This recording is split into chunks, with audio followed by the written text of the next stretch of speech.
Hi, hello. Okay lang yan kahit hindi nakamas. Ang itatanong ko lang sa'yo, ganda, is anong pananaw mo? Sino ang masasabi mong karapat-dapat maging national hero o pambansang bayani? Rizal or Gat Andres Bonifacio?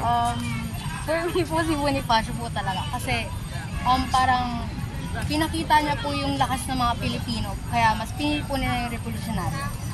Revolusyonaryo. Para masasabi rin naman po natin kaya po ni Rizal kasi hindi po siya gumamit ng dahas.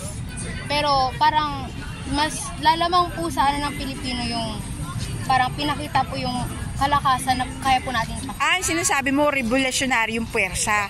Diba parang dahil dun sa aksyon na ginawa ni Bonifacio, nagiba yung pamamahala ng Espanya. Yun ang ibig sabihin ng mga kabataan. What about yung pagsulat?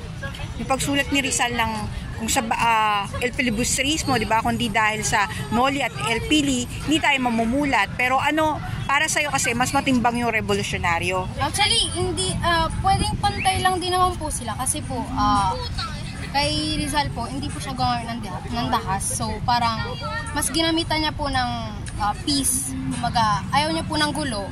Gusto niya lang po ng tamang communication para wala na pong masasaktan. Ano masasabi mo dun sa retraction na ginawa ni Rizal noon bago siya mamatay? Ibig sabihin ng retraction, yung pag-urong, kasi may mga sinulat siya nakasulatan sa mga praile na kalaban niya ng dati, binawi niya yun. Ano masasabi mo dun?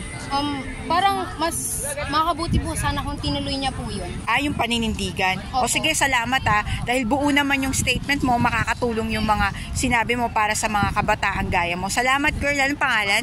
Sophia po. Hi Sophia, anong school? Sa municipal. Okay, mabuhay Sophia. Salamat sa iyong statement. Thank you. Okay.